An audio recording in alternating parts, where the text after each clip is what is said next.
조양호 한진그룹 회장이 지난달 8일 세상을 떠났습니다. 이후에 조 회장의 자녀들이 높은 상속세 때문에 경영권을 잃을 위기에 처했다는 보도들이 나오기 시작했습니다. 한진그룹 상속 문제를 계기로 일부 언론은 우리나라 상속세율이 지나치게 높다면서 세율을 대폭 낮춰야 한다는 목소리를 높이고 있습니다.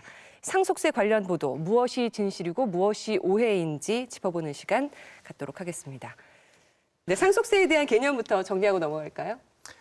보통 땀 흘려 일하지 않았는데 번 소득을 불로소득이라고 부르잖아요. 네. 근데 대표적인 불로소득이 사실은 상속이라고 할 수 있습니다. 그러니까 살아 계실 때 받으면 징역, 돌아가시면서 받으면 상속인데요.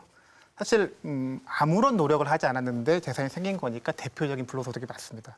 이게 사실 역사적으로 보면 상속이 불평등의 가장 큰 원인이었기 때문에 고대 수메르 왕국 시대에도 상속세는 있었다고 해요. 그리고 우리나라도 1950년대니까 굉장히 오래된 세금이거든요. 부가가치세만 해도 70년대 도입된 세금인데, 그러니까 부의 집중을 억제하고 어떤 경제적 기회균등을 보장하기 위해서 만들어낸 세금이고요.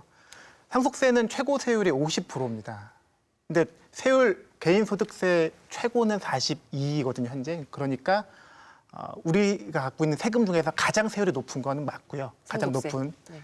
그런데 연말정산 해보시면 공제 많잖아요. 네. 소득에서 빼주고 세금에서 빼주고 상속세도 그렇게 빼주는 게 워낙 많습니다. 그러니까 세율은 높지만 빼주는 게 많고요. 기초공제, 배우자 공제, 같이 살면 동거주택 공제 이런 것들이 많아서. 그런 거 다 빼고 나면 세율이 어느 정도 돼요, 보통은?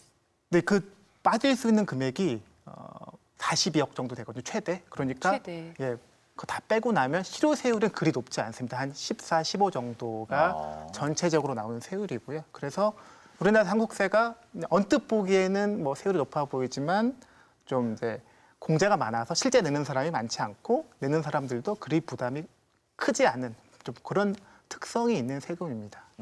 지금부터 이제 상속세 얘기를 하는데 앞서 계속 우리가 얘기했던 삼성 바이오로직스 분식회계 결국은 이거 안 내려고 그런 일이 생겼던 거 맞습니까?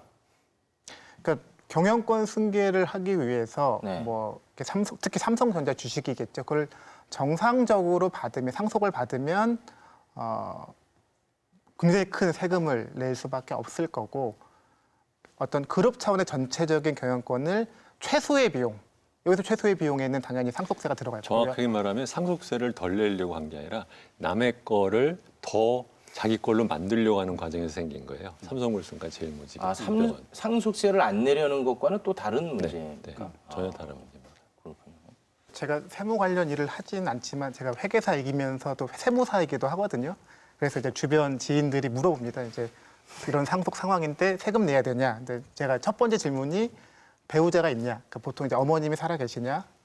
그렇다고 하면 재산이 10억이 되냐? 상속 재산이 안 된다고 보통 제 주변에서는 다 안 된다고 하더라고요. 안 되면 따져볼 필요가 없는 세금이다. 고민할 필요 없고 지금 농담으로 너는 상속세 낼 자격이 없다. 그러니까 웬만해선 내기 힘든 세금이 상속세입니다. 이게 매년 한 6천 명 정도만 내는 세금입니다. 아, 그래요? 우린 해당된 사람이. 있을 수가 없죠. 평소에 하고 다니는 거. 굉장히 그걸 궁금해하게 돼요. 나중에 상속하셔야 되는 거 아니에요? 주 대표님은 내 걱정은 제가 알아서 합니다. 재산이 많으시다는 소문이 있는데. 근데 이제 우리의 문제는 그거잖아요. 우리가 종놈이 주인 걱정한다는 얘기 지난번에도 한번 맞아요. 비유했는데 이상하게도 그러니까 마음의 이런 상태라고 거군요. 하는 게 아, 예. 내가 부자 같은 그런 마음이 드는 거예요. 그러니까 내가 부자들한테, 그러니까 예를 들면 3%나 2%가 상속세를 내야 된다고 하더라도 그들한테 동일시가 일어나서 그들이 얼마나 억울할까라고 하는 마음을 동일한 감정으로 갖거든요. 마치 내 재산이 뺏기는 듯한 그런 상태가 되어 있는 것도 사실은 좀 더 근본적인 문제가 아닐까 싶어요. 저는 이제 이게 오랫동안 우리나라의 보수 언론이 국민들한테 지속적으로 세뇌를 한 결과라고 생각을 해요. 왜냐하면 계속해서 그 톤으로 계속 보도를 해왔거든요. 그러니까 사람이라는 게 같은 얘기도 계속해서 듣다 보면은 그게 아예 일종의 이제 디폴트가 돼버리는 거죠. 근데 실제로 이번에 조양호 회장 상속 관련해 가지고 이 보도를 보면은 어우, 저 상속세 어떻게 낼까 진짜 걱정하게 되더라고요, 제가. 그 왜 보도를 따라가다 걱정하셨어요? 보면. 아니, 그러니까 보도를 따라가게 되면 오케이. 보면은 맞아요. 막 그렇죠. 조마조마하고, 어우, 저거 못 내가지고 경영권 박탈되면 어떡하나. 그렇게 되더라고요, 실제로. 그래요. 예, 그 언론의 탓이 있는 거죠. 그럼요. 예. 그러면 상속세로 인해서 한진그룹 총수리가의 경영권이 위태롭다는 언론의 주장은 사실인지 이 부분을 좀 짚어보죠. 일단 조선일보는 4월 9일 한진 승계 준비 안 됐는데 반대 측은 지분 더 늘려 경영권 비상 이런 제목의 기사를 실었고요. 동아일보 3세 경영체제 2천억 상속세가 관건. 한겨레는 4월 9일 조양호 빈자리 장남이 바로 채울까 전문 경영인 거칠까 이런 제목의 기사를 실었습니다. 조선일보가 지난달 9일 실은 기사에 보면 한진그룹 승계 준비 안 됐는데 반대 측은 지분 더 늘려 경영권 비상이라는 기사에서 유족들이 상속세 납부를 위해 보유 주식을 매도할 경우 지분은 줄어들고 경영권은 흔들리게 된다면서 아시아나항공의 박삼구 회장이 계열사 대표이사직에서 물러난 것을 함께 언급하며 재계 관계자는 자칫 국내 항공산업 자체가 위기에 빠져들까 우려된다고 말했다고 보도를 하기도 했습니다. 경영권이 위태롭다는 일부 언론의 주장은 어떻게 보시는지요? 첫 번째로 저는 그게 왜 뉴스가 이렇게 중요한 뉴스로 다뤄지는지를 모르겠어요. 왜냐하면 그 분들이 예를 들어 상속세를 내는 과정에서 지분이 이제 그 일부 줄었다. 그래서 그 자식이 지배주주 역할에서 이제 못하게 됐다. 개인적인 일이에요. 아무런 공적인 의미가 없어요. 그러든 말든 나랑 상관이 없고 일반 대중이랑 상관이 없는 거예요. 그래서 저는 이걸 갖다 뭐 대단한 일이처럼 다루는 것부터가 조금 물론 남 돈 얘기 방금도 이제 정세진 아나운서가 저한테 물어보듯이 그런 거 남의 돈에 관심들이 관심이 많아요.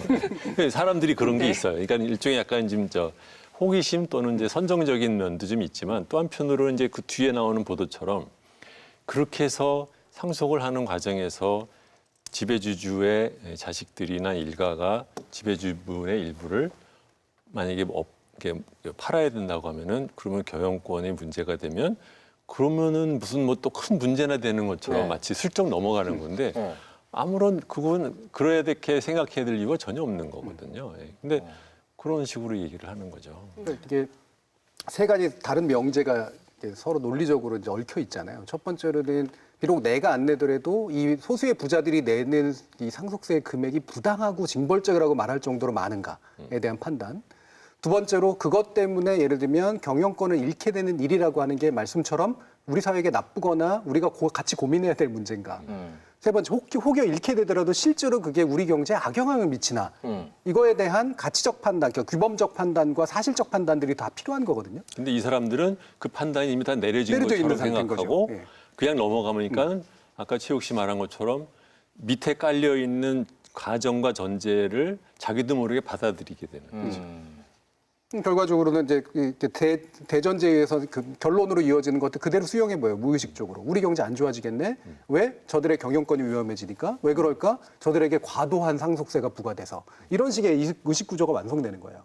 근데 이 세 가지는 서로 논리적 연결성도 없고 사실적 연결성도 입증된 바가 없고 그렇다면 첫 번째 정도 수준에서 정말로 그게 징벌적일까 정도를 나중에 판단해 주면 되는 문제고 저는 나머지 두 개는 외려 경영권을 악용하고 이미 이게 상속받기 전부터 수많은 방법들, 불법적인 방법을 써서 경영권을 장악해서 정말로 기업을 약탈해버린 그런 식의 경우들이 너무나 많았고 그다음에 외려 우리는 오너 리스크라고 부를 정도로 한국 경제에 있어서 외려 위험 요인이었던 이런 측면들이 많기 때문에 저는 이 부분들은 전혀 성립될 수 없는 이야기라고 생각해요. 그냥 상속세 기술적으로 보면 2천억을 또 한꺼번에 내야 되는 것도 아니거든요. 5년 동안에 나눠서 낼 수 있습니다. 그리고 뭐 담보로 제공하고 나중에 낼 수도 있고요. 그래서 정말 이 지분을 지켜야만 경영권이 지켜지고 그러면 큰일이 난다고 하면 방법들은 또 다 있거든요.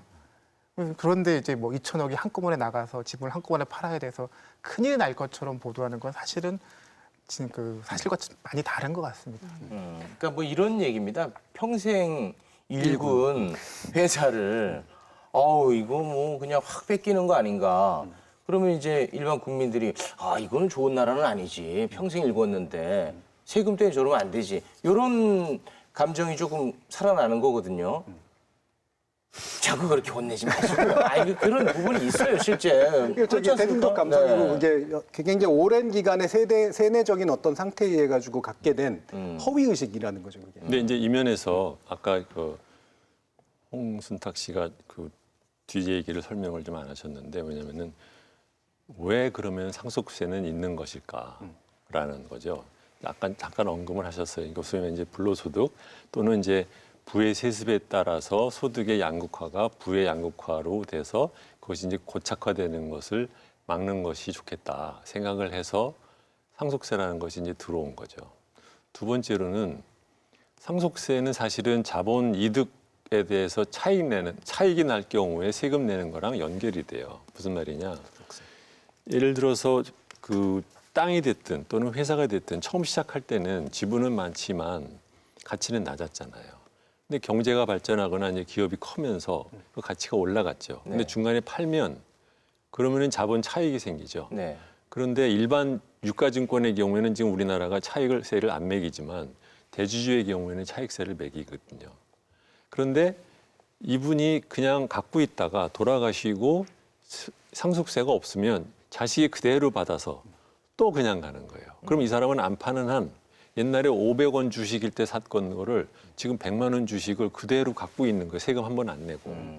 그렇기 때문에 일종의 말하자면 세대가 바뀌는 과정에서 자본 이득에 대한 차익세처럼 한번 내고 가는 거. 대신에 자식은 받을 때 현재의 가치로 자기가 산 걸로 계산을 해서 나중에 자기가 팔게 되면 지금 받을 때의 가치 대비 나중에 파는 가격에 차익에서 생기는 이익에만 세금을 내요. 이 무릎을 치게 하는 대목이네. 이거를 설명하셨어요. 아, 좋은데요? 아. 그다음에 세 번째가 있는데 그럼 우리나라의 이 상속세는 왜 이렇게 높으냐라고 하냐면은 이 세금은 돈이라는 것이 그 유동적이기 때문에 전체적으로 어떻게 흘러가느냐를 다 보고 있어야 돼요. 라이프 사이클을. 무슨 말이냐면 많은 언론에서 이제 우리나라 상속세율이 높은 나라라고 얘기를 하는데 빠뜨리고 얘기를 안 하는 것이 우리나라는 소득세율이 낮은 나라입니다. 그러니 소득을 벌었을 때 세금을 덜 내고 그 돈으로 투자를 열심히 해서 경제 발전하라는 뜻으로 소득세율을 되게 낮게 만들어 놓은 나라예요. 그래서 예를 들면 우리나라가 GDP에서 소득세율이 차지하는 비중이 GDP에서 4%밖에 안 되는데 OECD의 경우는 평균적으로 9%고요. 10% 넘는 나라들도 많아요. 그러니까 우선 평시에 세금을 덜 내고 있는 나라입니다. 그러다가 그렇게 쌓인 자산이 굉장히 많은 사람에 한해서 2, 3%에 해당하는 사람에 한해서 돌아가셨을 동안에 한번 내게 하는 거예요. 만약에 소득세율이 굉장히 높은 나라다. 그래서 소득세가 평균적으로 예를 들어서 뭐 내가 버는 돈의 그 최고 세율이 아니라 평균 실효세율상으로 뭐 30, 40%를 내는 나라다라고 하면 그 남은 돈을 갖고 소비하고 남은 돈을 저축해서 투자하기 위해서 버는 돈을 죽었을 때 또 내라고 하면 조금 좀 기분이 나쁘죠. 그런데 한국은 어떻게 돼 있냐면 살아계시는 동안에는 그것을 저축하고 투자하시는 데 많이 쓰시고 돌아가실 때 한번 내십시오라는 제도인 거거든요. 그럼 그거 플러스 마이너스 하면은 우리가 OECD 기준으로 세금이 거의 비슷한 수준인 겁니까? 굉장히 낮은 나라입니다. 여전히. 낮은 왜냐하면 거예요? 왜냐하면 아까 말씀드린 것처럼 소득세가 GDP에서 차지하는 비중이 4%라고 하면 상속세가 차지하는 비중은 GDP의 0.2%밖에 안 돼요. 그러니 이 상속세가 높고 안 높고 해서 전체적인 세금 부담의 4% 대비 4.2%라는 얘기잖아요. 그렇죠? 그러니까 아무리 상속세를 폐지를 해도 4%면 지금 유지의 4.2%면 여전히 다른 나라 9%보다 여전히 낮은 나라죠. 근데 그 기사들을 보면 조선일보는 최대 주주 지분 상속된 최고 65% 이런 내용이 실렸고 한국경제에서도 상속액의 최고 65% 세금 폭탄 이렇게 기사가 나오고 있거든요. 65%라는 수치는 어디서 나온 건가요, 그러면? 그러니까 앞에서 말씀드린 것처럼 우리나라 상속세 최고 세율은 50이 전부고요. 뭐 지방소득세라고 해서 저희 일반 소득세 낼 때 지방세 10% 더 내는 것도 상속세에는 없습니다. 그러니까 50이 전부 다죠. 그런데 그 상속받은 재산이 토지, 건물 이런 건 아니고 주식이면 주식이고 그리고 최대 주주고 그리고 50%를 초과하셨으면 30%를 가산하게 돼 있어요. 주식평가에. 그러니까 상속한 주식 가액이 10,000원이었는데 최대 주주고 50% 넘으면 13,000원으로 계산하거든요. 그럼 13,000원에 50% 만약 낸다고 하면 최고세율 6,500원 내겠죠. 그러면 10,000원짜리 주식에 대해서 6,500원 세금 냈으니 65%다. 이제 이런 계산이 성립하는 건데 이거는 이제 논리적으로 보면 상속 재산이 모두 주식이다.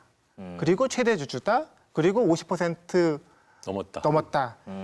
그리고 그 금액이 매우 크다. 왜냐하면 상속세도 단계적으로 올라가거든요. 아, 그 모든 계산이 충족될 때 나오는 계산이고 아주 특수한 케이스 때는 그쵸. 65%낼 수도 있겠군요. 네, 그래서 일반적으로 65%의 근처로 수렴을 하지 60%갈 실제로 수는 가진 없어요. 않죠. 아, 갈 수는 없고. 계산적으로. 그래서 일반적으로 65라고 하는 거는 이제 정확한 표현이 아니고요. 그리고 이제 국제 간 비교를 만약 한다고 하면 우리나라보다 높은 나라도 있습니다. 그러니까 우리나라가 50인데 50보다 높은 나라도 있고 낮은 나라도 있는데요. 그런데 이제 모든 세금을 비교할 때는 공제 여기서 빼주고 저기서 빼주는 걸 다 고려해서 봐야 되는데 사실 이거는 이제 국가 간 제도가 너무 다르기 때문에 좀 비교는 좀 어렵고요. 그래서 그냥 종합적으로 얘기했을 때 우리나라가 상속세 제도가 너무 과하다라고 일방적으로 얘기하기는 좀 어렵습니다. OECD 국가 가운데 뭐 캐나다, 호주나 이런 데는 상속세를 뭐 폐지했다. 네. 예, 이렇게 기사가 나오기도 그 하던데. 나라들이 소득세를 많이 내는. 네, 소득세를 많이 낸다는 거죠. 그리고 자본 차익에 대한 세금도 우리나라는 지금 일반적으로는 없는데 그 나라들은 있는 나라들이. 아, 이런 기사에는 그 소득세에 대한 부분을 쏙 빼고 쓰나 그러니까 보군요. 말하자면 세금이라는 것은 그 큰 그림으로 다 같이 이렇게 봐야 되는 거예요. 돈이 여기를 막으면 절로 빠지고 하기 때문에. 그런데 이제 우리나라의 언론들은 많은 경우에 뭐냐 그 중에 한 아주 부분만. 자기한테 것만 거기 막 소위 말하면 침소봉대 현미경으로 크게 해가지고 여기에 문제가 있어. 근데 그것이 왜 있는지에 대한 얘기는 안 하고 넘어가요. 이런 식의 뭐 65% 같은 그런 식의 멋대로 계산을 하는 거에는 상당히 의도가 있다라고 보거든요.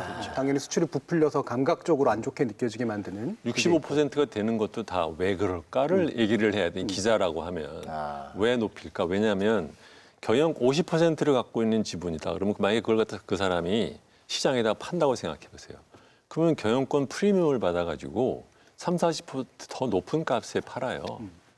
우리나라 세제는 그것을 감안해서 그래서 할증을 하는 겁니다. 아, 그것도 또 이유가 있었던 네. 거군요.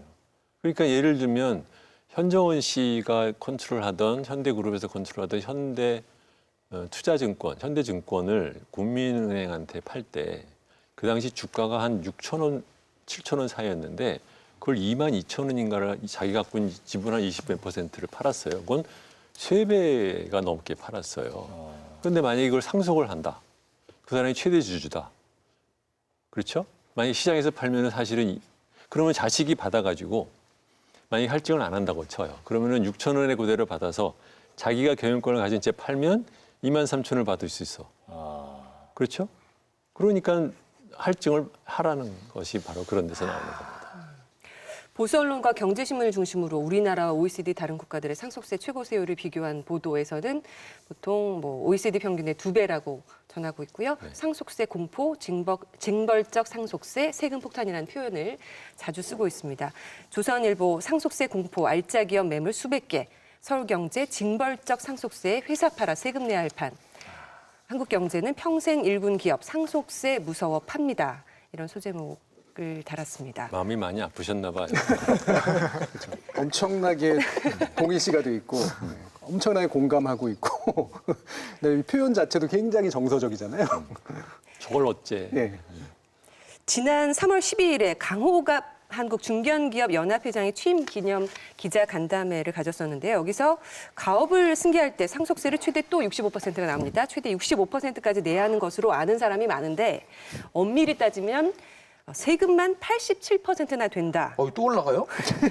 현재의 가업승계 제도는 기업의 생태계를 무너뜨리는 일이라고 주장했다. 매일경제와 조선비즈, 연합뉴스 등이 강 회자의 발언을 따옴표로 그대로 전했습니다. 가업승계 세율이 87%라는 주장. 이것도 그러면 아닌 건 거죠? 완전 가짜 뉴스인데요. 완전 가짜뉴스요? 가짜입니다. 네, 네. 그러니까 아까 65%까지 수렴할 수 있는 조건이 있었잖아요. 네. 모든 재산을 주식으로만 상속해야만 되거든요. 그런데 팔았다는 거는 주식을 양도세가 나왔잖아요. 양도세가 내려면 주식을 팔았다는 의미고 그러면 재산이 주식에서 예금으로 바뀌었다는 의미가 되니까 예금에는 할증 이런 게 없습니다. 예금을 그대로 그냥 내는 거죠. 그래서 만약 팔고서 현금화해서 상속한다고 하면 팔 때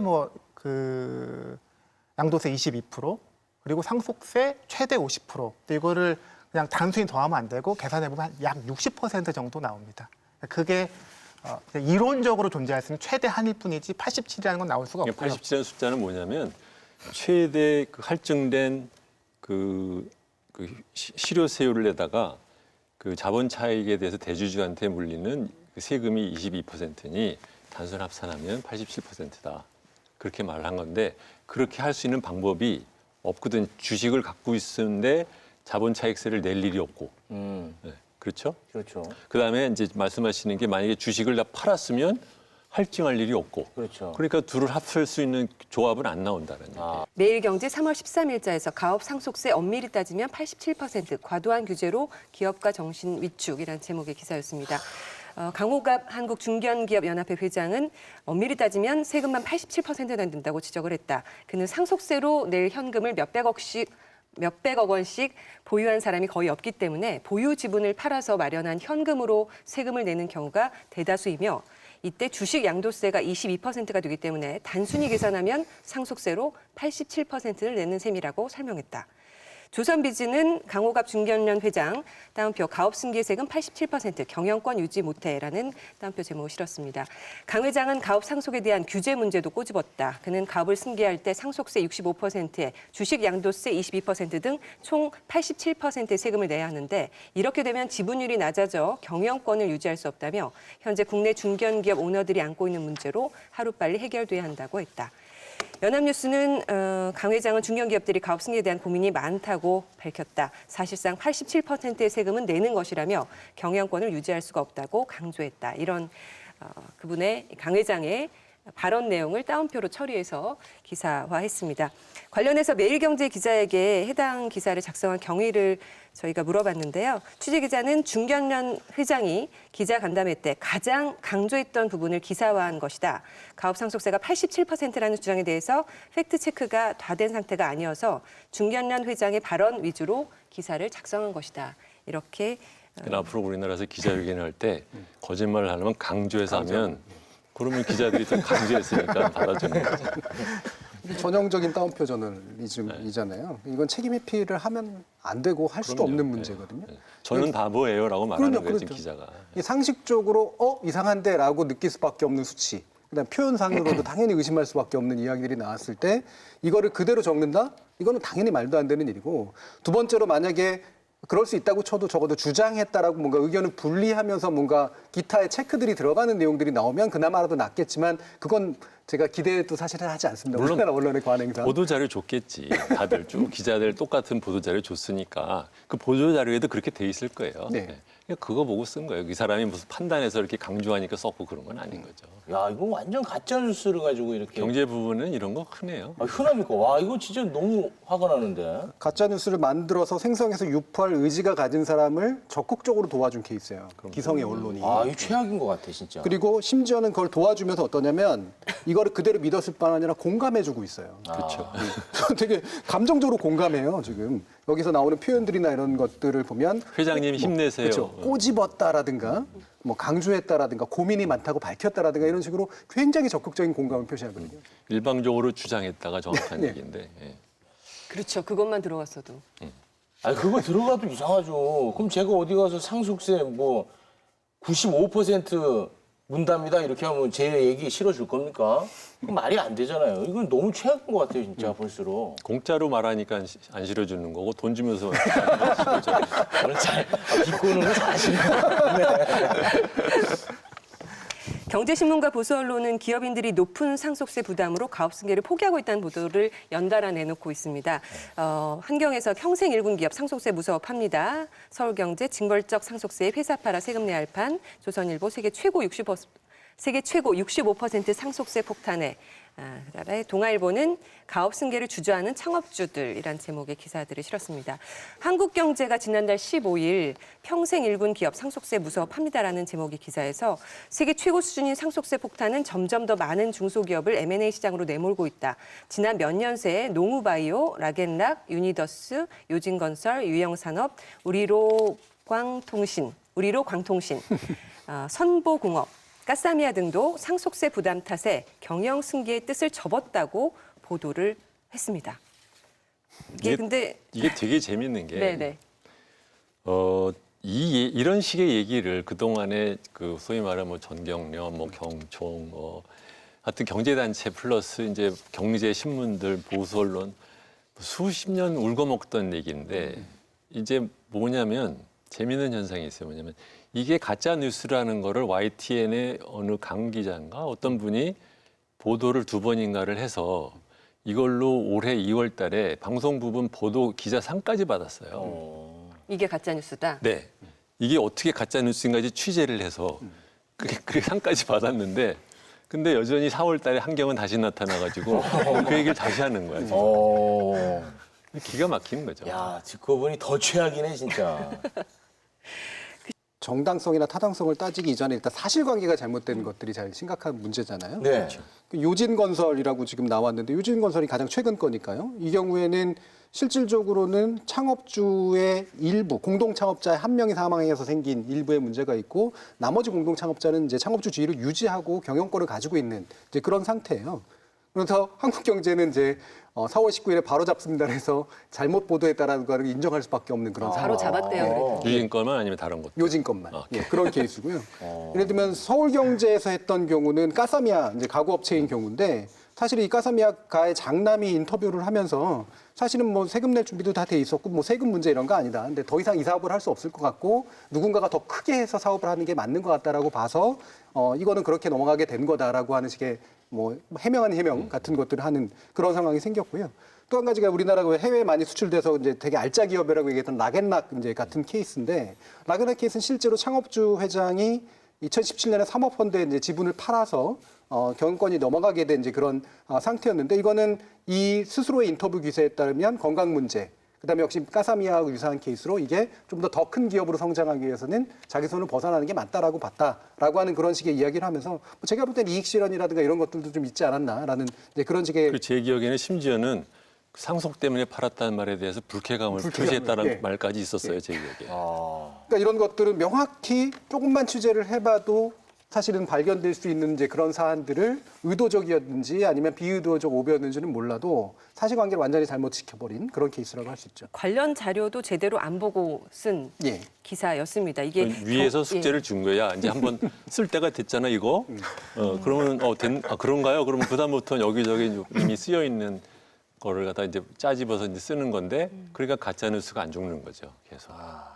이게 그 한국 경영자 총연합회 자료 내용을 보고서 쓴 기사라고 하던데요. 예. 저도 이렇게 쭉 보니까 그 손톱깎이 제조업체 스리세븐이라는 업체 네. 세계 네. 1위. 네. 요 기업은 상속세 때문에 아니에요. 여긴 그렇게 나오던데요. 그러니까 그게 경총 자료죠. 예. 네네. 경총 그것도 자료 아닌 거예요? 바로 이제 경총 자료가 가짜 뉴스를 그대로 인용해서 지네들이 자기들이 보도 자료를 만든 거고 또 다시 이번에는 또 신문들은 또 경총 자료에 의하면 하고 또 쓰는 거예요.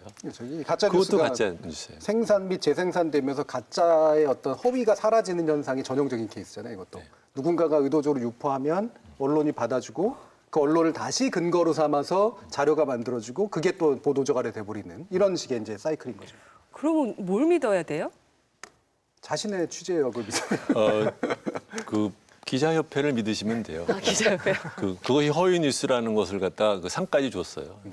그러니까 이게 이런 식으로 그 보도 자료가 주어지거나 네네. 이해 당사자가 주어지는 자료는 당연히 더블 체크가 필요해요. 그러니까 이중적인 점검이 필요한 겁니다. 이해관계가 당연히 들어가 있기 때문에 그래서 아주 단순한 종류의 이중 점검만 거쳤어도 이와 같은 실수는 나오지 않고요. 사실 이런 경우는 목적의식적으로 점검을 해야 되는 케이스예요. 상속세를 인하를 요구하는 언론은 현재 높은 상속세가 기업가 정신을 죽이고 일자리를 사라지게 만든다고 계속 주장을 하고 있습니다. 동아일보는 지난달 26일에 원활한 가업 승계로 명문 장수기업 늘려야라는 제목의 기자 칼럼에서 일각에서는 꼭 가족에게 기업을 물려줄 필요가 있냐며 전문 경영인을 통해 기업을 키우면 되지 않느냐고 주장한다. 하지만 임기가 정해진 전문 경영인보다 긴 안목에서 장기 투자가 가능한 가족 경영의 장점도 많다. 장수기업일수록 매출액이 높아진다는 연구 결과도 있다. 회사 매출이 늘면 이는 일자리 창출로 이어진다. 장수기업이 국가의 중요한 경제 자산인 셈이다라고 주장했다. 일리가 있긴 있지 않습니까? 일리는 있죠. 네, 이건 일리가 있긴 있는 거죠. 그래요? 아니 근데 혼낼 줄 알았는데. 아니요. 아니, 이제 이렇게 생각해 보세요. 그러니까 이것도 좀 더 그 경제 시스템이라면 좀 큰 그림으로 보면 우리가 경제를 얘기를 할 때는 개인의 행동으로 하는 것처럼 생각을 하지만 우리는 실질적으로는 어떻게 합니까? 가족을 위해서 많은 행동을 해요. 경제 활동으로. 자기가 소득이 낮음에도 불구하고 자기 자식이 더 버는데도 못 버는 아버지 어머니가 저축을 하는 나라잖아요. 근데 그건 우리나라뿐이 아니에요. 전 세계적으로 부모가 자식한테 좀 더 많이 물려주고 싶어하는 그런 본능은 숨길 수가 없는 거예요. 그 본능이 그 사람으로 하여금 좀 더 많은 일을 더 잘하려고 하는데 분명히 불쏘시개가 되겠죠. 그것까지 부정하면 그것은 억지인 것이고 지나치게 이념적인 것이고 그렇기는 하지만 중요한 것은 무엇이 얼마만큼 그 세금을 내는 것이 균형된 경제 사회의 유지와 발전에 적절할까라는 게 이슈인 거예요. 이것이 있으면 기업가 정신이 발달된다라는 것은 말도 안 되는 과정이죠. 왜냐하면 그렇게 말하면 우리 맨날 걱정해야 되는 게 그러면은 빌 게이츠 죽으면 마이크로소프트 큰일 나겠네. 애플 스티브 잡 죽었으니까 이제 애플 큰일 난 거야? 아니잖아요. 네. 그쪽 얘기할 때는 분리가 잘 되는데 왜 우리 얘기할 때는 분리가 잘 안 될까요? 왜냐 한국말로 세뇌를 오랫동안 시켜놨기 때문에. 그래서 마치 자식이 물려받지 않는 기업한테는 큰일이 나는 것처럼 하도 말을 해놓으니까 마치 한국만은 뭔가 다른 것처럼 그렇게 생각하게 만드는 거죠. 그러니까 기업가 정신에 대해서 이렇게 주장할 수도 있지만 저는 반대도 가능하다고 생각이 드는데요. 제가 이제 뭐 감사든 컨설팅이든 이제 2세, 3세 중소기업들 만나보면 그 창업주에 비하면 역경은 안 거친 거잖아요. 그러니까 좀 이제 뭐 경영 능력, 어떤 기업가 정신 이런 것도 좀 부족해 보이거든요. 제가 보기엔 그러니까 제3자로 보면. 근데 생각해보면 어쩔 수 없는 거잖아요. 야생에서 큰 게 아니라 온실에서 컸으니까. 그러면 이분들이 어쨌든 우리나라 경제를 끌고 가야 되는데 야생의 경험을 조금이라도 경험해 줄 필요가 있지 않을까. 근데 그러면 아버지는 100%로 경영했으면 나는 50%로. 근데 50%로 경영권을 유지하려면 더 잘해야 판단도 잘해야 되고 이해관계 조율도 잘해야 되고 경영 능력을 입증해야만 되는 거잖아요. 그렇게 보면 이 정도 고난을 거쳐야만 그래도 부족한 기업가 정신이 생길 수 있지 않을까 이런 논리도 가능할 것 같고요. 이게 이제 뭐냐면 우리나라 사람들이 무슨 생각을 하냐면 이 말의 전제는 뭐냐면 기업가 정신이라고 하는 유전자가 있어서 이게 한국 사람에서는 유전이 되는 거예요. 그래서 아들한테도 그게 유전이 되는 거고 미국 사람한테는 유전이 안 돼, 그게. 스티브 잡스한테는 유전이 안 되는 거야. 오늘 비꼬는 건 거의 장인이에요. 기가 막히시네요. 그러니까 기업가 정신이라는 제가 말씀드리는 건 뭐냐면 창업을 하는 사람이 자식한테 좀 더 물려주고 싶어서 열심히 일한다는 것은 인정.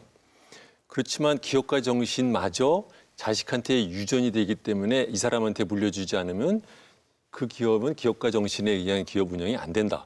그건 불인정. 그 둘로 나눠봐야 된다는 얘기죠. 조선일보는 4월 23일 사설에서 오죽하면 차라리 법으로 상속 금지하라 말까지 나오겠나라는 제목의 사설을 실었는데요. 우리 주요 기업인들이 수사받고 옥고를 치른 거의 대부분의 이유가 상속 때문이었다. 오죽하면 기업계에서 차라리 법으로 상속을 금지하라는 말까지 나오겠나. 대주주뿐 아니라 국민 전체에도 부담이다. 창업주가 판 기업이 사모펀드 등 기업 사냥꾼들 손에 들어가면 핵심 노하우와 기술, 창업가 정신이 사라지고 빈 껍데기로 변질할 가능성이 작지 않다. 이 문제는 친기업, 반기업이 아니라 어느 쪽이 국가 경제와 좋은 일자리 창출에 도움이 되느냐로 판단해야 한다. 그러니까 이 말로 하면은 애플이랑 마이크로소프트는 큰일 났다는 얘기죠. 저는 참 이렇게 조선일보가 이렇게까지 극단적인 말들을 왜 이렇게 굳이 써줄까 사실은 좀 약간 부끄러워요. 그러니까 굳이 이럴 필요까지 없는 던 사안이라고 보는데 특히나 저는 이거는 교정해야 된다고 봐요. 우리 주요 기업인들이 수사받고 옥고를 치는 거의 대부분의 이유가 상속 때문이었다 해서는 상속을 하고자 하는 욕심은 일부 그것 때문에 걸린 건 있는데 제가 알기로는 대부분이 횡령, 배임, 일감 몰아주기 이런 것처럼 명백한 법적 위반들이 걸려 있는 경우들을 상당수였거든요.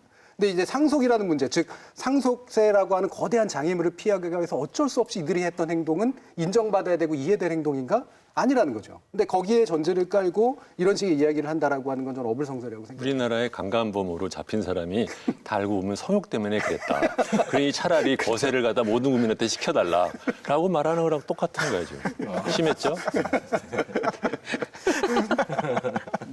맞는 말인데 최욱 씨 좀 편집은 될것 받아주세요. 같아요. 요거는 저는 그냥 묵묵히 지켜만 보겠습니다. 네. 아니 그러니까 이게 뭐냐면 근데 이건 중요한 포인트인 것이 많은 사람들이 그 얘기를 해요. 뭐냐면 우리나라에서 재벌들이 저렇게 상속세를 면탈하려고 저런 짓을 하는 이유가 우리나라가 상속세가 높아서 그렇다.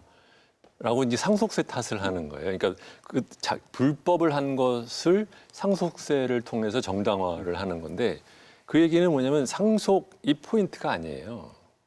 상속은 상속세 내고도 여전히 자식은 여전히 부자거든. 그게 포인트가 아니라 경영권을 세습하고 싶기 때문에 생기는 문제인 거예요. 네. 자기가 지배하는 지분을 갖고 있는 회사에 계속해서 돈을 빼돌릴 수 있는 그 권리를 또는 권리라면 이상하구나. 그 짭짤한 맛을 자식한테도 물려주고 싶어 하기 때문에 그런 거지. 즉 자기가 죽고 난 다음에 남는 그 기업이 다른 사람이 얼마든지 경영을 해도 상관이 없는데 그렇게 하는 건 싫으니까 해놓고 나서 그걸 갖다 마침 상속세 때문에 그랬다. 아니지. 기업을 여전히 지 집안에다가 유지하고 싶어서 그러는 거죠.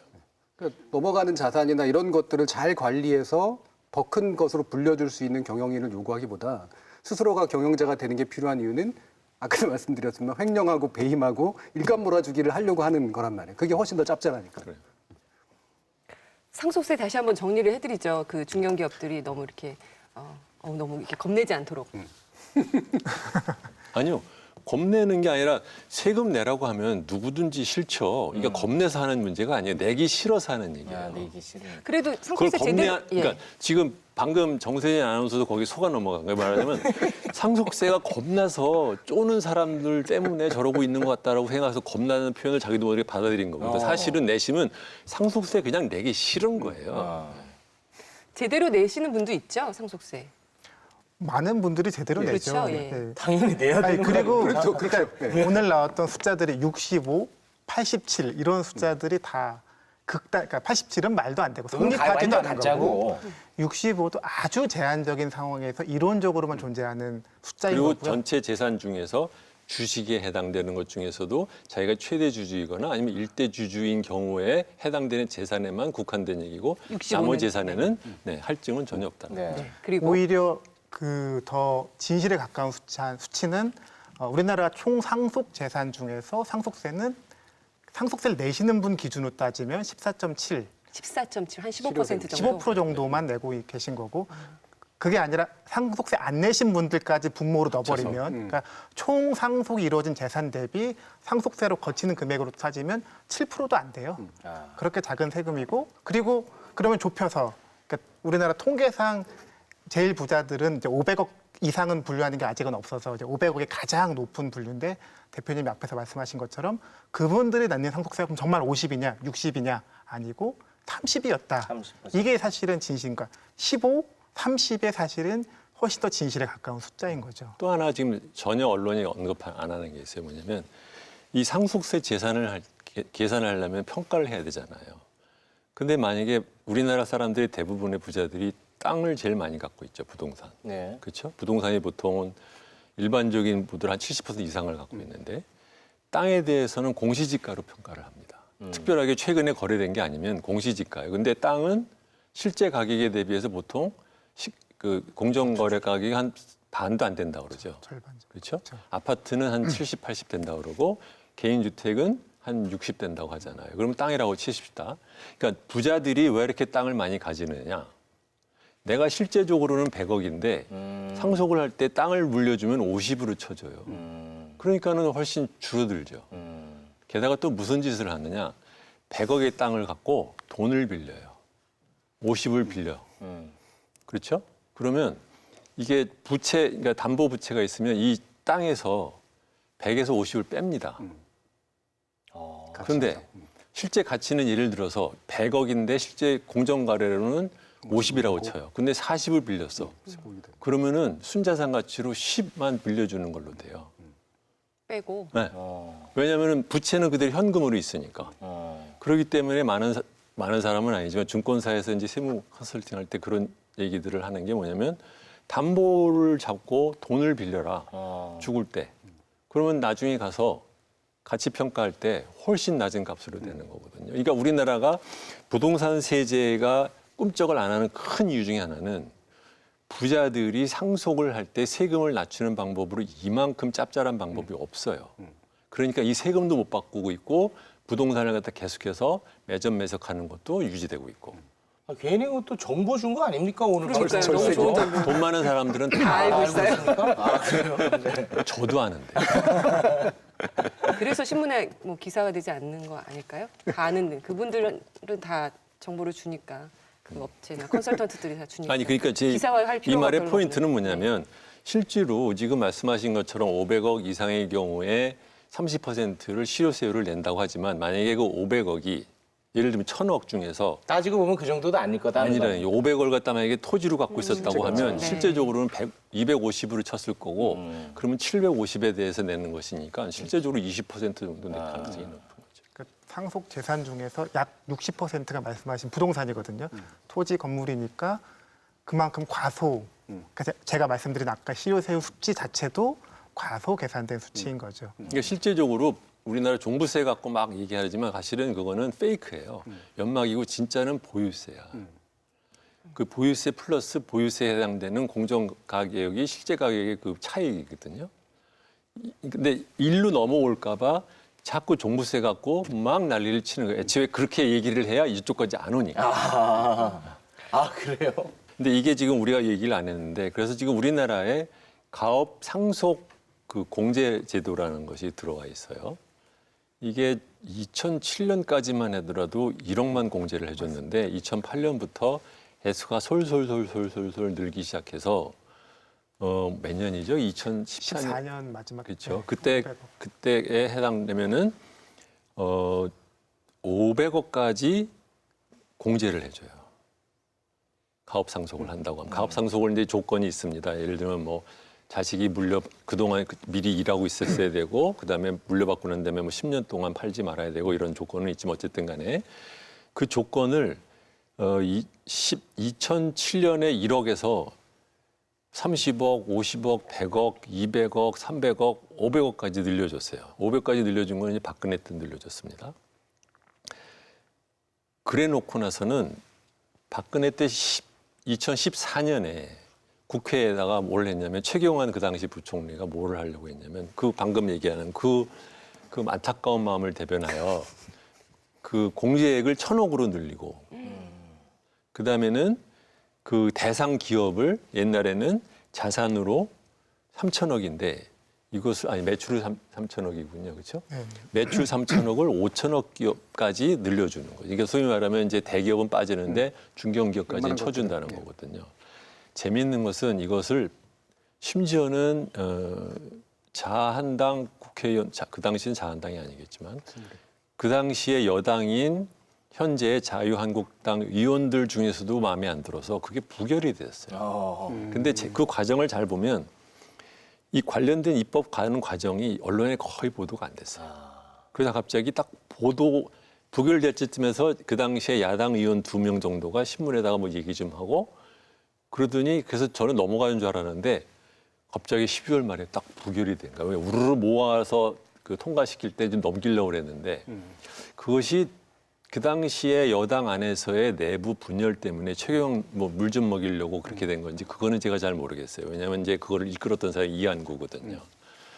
어쨌든 그래서 그때 이미 한번 부결이 됐어요. 무슨 말씀을 드리려고 하는 얘기냐면 이거 한도 늘리고 공제액수 늘리는 게 우리나라 지금 기업하는 사람들 아주 뭐 수건 사업이에요. 근데 이미 최근에 100억, 50억, 100억, 300억, 500억까지 늘려줬는데도 그러면 이제 1000억 늘려주면 이제 뭐라고 할까요? 또 몇 년 뒤가 이것 때문에 안 돼. 또 기업이 성장을 못하니까 또 그러면서 또 2000억으로 늘려달라고 할 거 아닙니까? 끝이 없는 거예요. 이 욕심은요. 상속세 관련돼서 이렇게 풍부한 내용들이 있는데 언론 보도는 앞으로도 그냥 이 모양 이 꼴일까요? 되게 쉽게 변할 거라고 생각하진 않고요. 사실은 뭐 본질적으로 보면 세금이라고 하는 것이 전통적으로 진보하고 보수가 정치적으로 갈리는 영역인 건 맞고, 그래서 정적인 어떤 이념적인 어떤 다툼들이 벌어지고 있는 영역인 건 맞는데, 우리나라에서 벌어지는 이 상속세를 둘러싼 세금에 관련된 논의는 그 정도도 아닌 너무나 저열한 수준이라는 거죠. 기본적으로 거짓말이 거의 대부분 점철돼 있고, 온갖 이제 프레임이라고 부르잖아요. 온갖 이렇게 막 치장해버린 그런 말들. 우리가 아까 분식회계 얘기했지만 치장해버린 것들이 너무나 넘쳐나요. 지금 이 상속세에 관련된 여러 가지 아까 우리가 가업승계인 이런 식의 표현들, 이런 것들은 사실은 대단히 저열한 수준에서 세금이라는 본질적인 문제를 분치를 하고 있고 숨기고 있는 그런 식의 과정들이다라고 보시는 게 맞는 것 같습니다. 네. 그러니까 상장을 해놓고 자기가 지분을 일부만 갖고 있는데 그것을 가업이라는 네. 이름으로 집어넣는 거예요. 최소한 주식회사는 가업이라는 단어를 쓰면 안 되겠네요. 그럼요. 저는 그렇게 생각해요. 어휴. 뭘 오해해요? 네, 오늘 저널리즘 토크쇼 제에서는 삼성바이오 회계 조작, 분식회계 관련 검찰 수사 내용에 대한 언론 보도, 그리고 한진그룹 상속 문제를 계기로 좀 많이 나오고 있는 상속세 문제를 다뤄보는 시간 가져봤습니다. 홍순탁 회사님, 오늘 처음 녹화 참여했는데 4번째 타자로 오셔서 4번 타자야? 네, 4번 타자. 거포네. 그러네요. 네. 그 뒤로 없을까 걱정입니다. 어떠셨어요? 근데 저는 이제 뭐 말씀드리고 싶은 것 중에 하나를 못 드렸는데 저희가 아이들한테 그거 우리한테 할 필요 없어. 그러니까 잘못을 하는 것과 또 그걸 숨기고 거짓말하는 건 또 다른 잘못이라고 가르치잖아요. 잘못은 할 수도 있고 실수할 수도 있으니까. 근데 삼성바이오로직스에서 벌어진 일이 뭐냐? 굉장히 중요한 우리 시스템을 유지하는 재무 정보를 잘못 생산한 것, 잘못 만든 것. 이것도 큰 범죄지만 1년 8개월 동안 그걸 계속 숨기기 계속 위해서 조작하고 은폐했다는 우리가 아이들한테 가르치면 안 되는 것들을 하고 있었다. 이런 것들을 좀 우리가 좀 유심히 봐야 되는 게 아닐까 생각이 들고요. 그런 말씀 한번 드리고 싶었습니다. 네. 저도 한마디 하고 싶어요. 우리가 재벌을 볼 때 재벌 총수와 재벌 총수의 이익을 위해서 어떻게 보면 광분하느라고 불법을 같이 저지르는 사람과 그 기업에서 열심히 일하는 삼성 직원과 그 삼성에 대한 투자자는 다 다른 겁니다. 근데 우리는 자기도 모르게 그 총수 일가와 총수 일가를 위해서 불법을 저지르는 사람들을 그냥 그 기업과 동일시를 해버려요. 그렇게 하면 안 되는 거거든요. 그러니까 아까 말해서 삼성이 무너지고 있다. 삼성의 대부분의 직원들은 법 잘 지키고 그냥 애 잘 기르고 싶어하는 일반 사람이랑 다를 게 하나도 없어요. 근데 그 사람들이 불법을 저지르는 것이 삼성 조직으로서 그랬어야 된다고 생각하는 것 자체가 이게 얼마나 삐뚤어진 가치가 있냐는 거죠. 녹화에 참여하신 소감도 그래도 마무리로. 근데 이게 어두워서 그런지 사실은 조금 졸리기도 하고요. 좀 멍해지고. 아니 그리고 이거 뭐 물론 이제 밀폐된 공간이고 시간이 오래 지나다 보니까 산소가 부족해서 멍해지는 효과도 있는 것 집중력이 같습니다. 떨어지네. 아니, 보통 중간 회의- 중간에 예, 예. 환기를 좀 잘 시켰습니다. 떨어진 집중력으로 그 정도 하셨으면. 다음에 못 나오실 것 같아요. 네, 오늘 두 분 나와주셔서 감사합니다. 고맙습니다. 네, 감사합니다. 고맙습니다. 네, 저널리즘 토크쇼 제 오늘 준비한 내용은 여기까지입니다. 저희 방송은 KBS 1TV, 마이케이푹, 유튜브 그리고 페이스북을 통해서도 만나실 수 있습니다. 언론의 관행은 여러분이 바꿀 수 있습니다. 다음 주도 일요일 밤 10시 30분에 찾아뵙겠습니다. 고맙습니다.